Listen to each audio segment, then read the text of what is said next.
It's the first Wednesday of the month, which means it's WIP Wednesday. Come along while I talk about what I've got on the needles for the month of February. Hi, welcome to Musing Maker. I'm Harriet. This is WIP Wednesday, which is my monthly series where I talk about the projects that I plan to work on for the upcoming month. Okay, so back in January, I mentioned that I was going to be participating in the Knitting Guild Association's first ever knit along, and it's a pick your pattern cardigan by designer Jennifer Kent. And so I have been participating in that, and I believe that runs until the end of the month of February. So if you haven't joined in yet and you'd like to, you certainly can.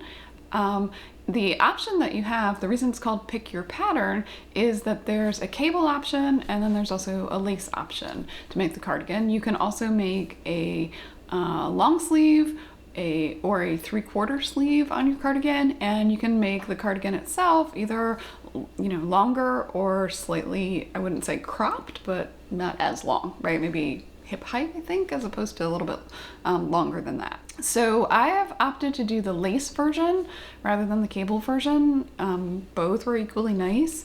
And I think I talked about swatching for this pattern in my episode of WIP Wednesday for January. And so I'm using whole skarn wool and cotton, and using two colors of green that I've marled together. And so I'll put a picture on the screen of what I have so far. Basically, I started by doing the sleeves first, right? So this is a garment that the sleeves and the sides will have to be seamed. So if you're into kind of top down in the round garments, then this is probably not the knit along for you, unless you really want to kind of venture out and try this kind of pattern.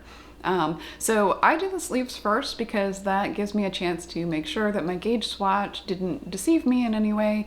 And so as you'll see in the picture that I put on the screen, I have both of the sleeves finished, so they are just ready and waiting to be sewed on. And I finished, I think it's the left front. And so I still have to do the right front. And the construction of this sweater is kind of interesting. So you finish the right front and the left front, and then you put those two pieces sort of together and kind of knit across. And so the back starts, across the, it drops down a little bit off the back shoulder. In terms of the other things that I'm working on for, kind of this idea of finish it February, I decided to return to a small blanket pattern that I started working on in actually October of 2023.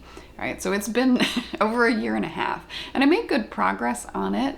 And it is Martin Storey's Midwinter blanket. And this, I began working on it as part of a knit along that was hosted by Rowan. And I believe it's a free pattern. I think as long as you sign up for an account with Rowan, you can get a copy of this pattern. So I've either got about a dozen more squares to go, or close to 20 more squares to go, depending on what I decide to do. And so that's what I'm kind of trying to do for Finish It February. Again, I really doubt that I'm going to finish all of the squares. This pattern involves, color work purling. There's some intarsia for a couple of the designs, but most of them you can do as stranded color work. But yeah, I mean, the squares themselves I'm not finding difficult. It's just sort of, sitting down and doing them. And so I feel like this is a good project for, kind of setting aside a month of finishing something to make some headway on it. I've kind of returned to another blanket pattern that I was working on that I have no intention of finishing this month, and I really don't know when this project is going to be finished, and it may be something that I talk about in a separate video, because I have a couple of very large blanket patterns that I'm working on, and I just work on them as I work on them. And so this one is probably familiar to you if you watch the Knitty Natties podcast. It's the Battenberg blanket, and I think a lot of other people have picked it up at the same time.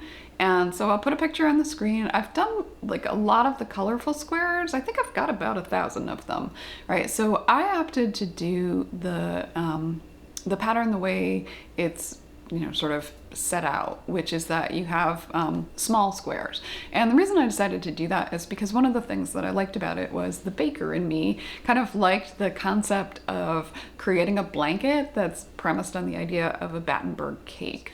And so I just wanted to kind of keep that concept, because I think, if, like, obviously you do you, but once you start making the squares bigger, then I feel like it just becomes a kind of a riff on a granny square blanket, and I just didn't want to have that. I've done enough granny square blankets that I wanted to do something a little bit different.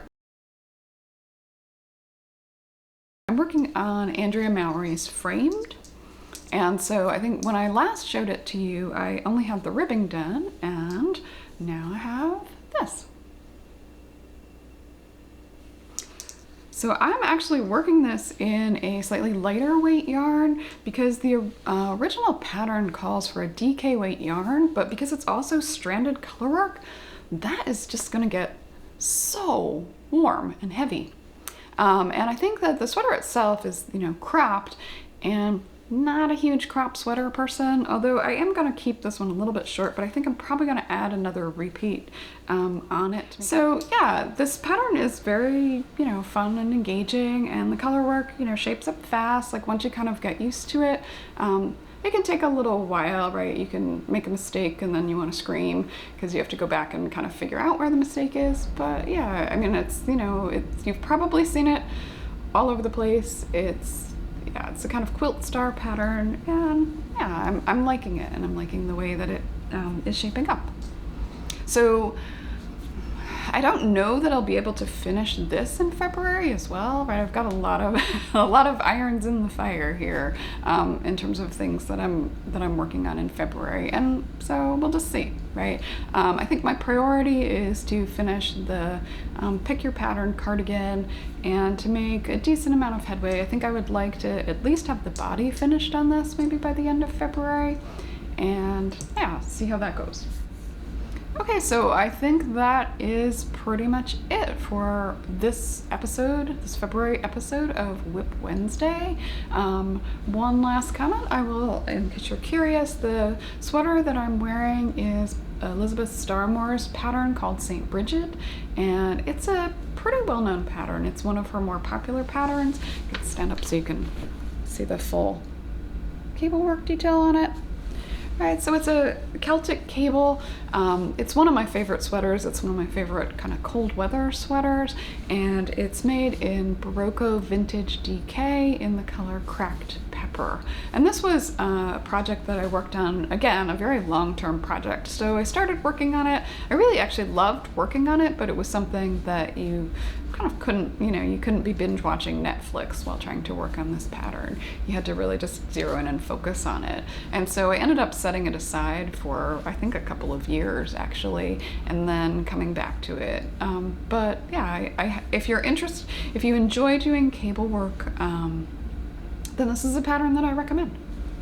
Okay, so I think that wraps it up for WIP Wednesday for February.